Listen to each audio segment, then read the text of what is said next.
Which oppression was worse, the oppression of women or the oppression of African Americans or blacks? They used to eat us. Wait, what? Eat? African Americans were eaten. Do they not teach this? They were eaten. Whoa. Turned You think into there was furniture? widespread cannibalism in the United States? This was with a specific lady in New Orleans, and she I know who you're talking about. Wait, hold on. One example of cannibalism is not evidence of widespread. They used to skin us and make leather out of it.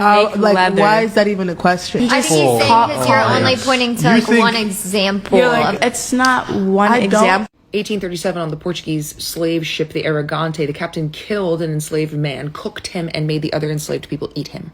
And the crew ate the organs. In 1831, after Nat Turner's rebellion, they desecrated his body after his execution, and then some sources state that they boiled down his body to a medicinal substance for white people to consume as an act of final triumph.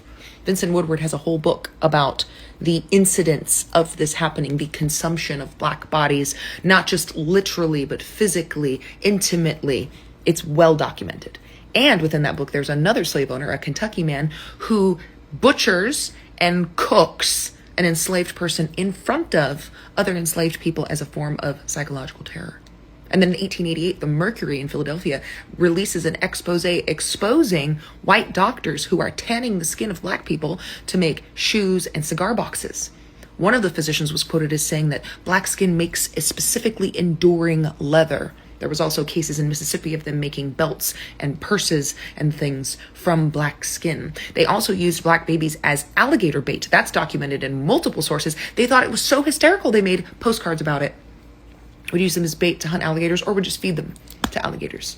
If you really want to go for a wild ride and you can stomach the truth, Thomas Thistlewood's diaries, called the Thomas Thistlewood Papers or the Thistlewood Papers, the slave owner himself kept a documented, detailed diary of all of the torture he inflicted on his slaves, including 3,800 cases plus of SA against black women, probably one of the most common crimes across the slave trade against black women.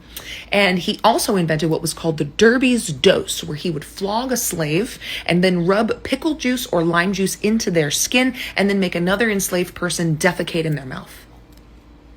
Typically, those kind of infractions would be eating a piece of sugar cane because they were hungry. And no, Miss Ma'am, you don't know who you're talking about. Madame Lalaurie did not eat her slaves. What she did do is chain them up with iron collars, where she tortured, mutilated them, peeled their skin into strange shapes, and then murdered them.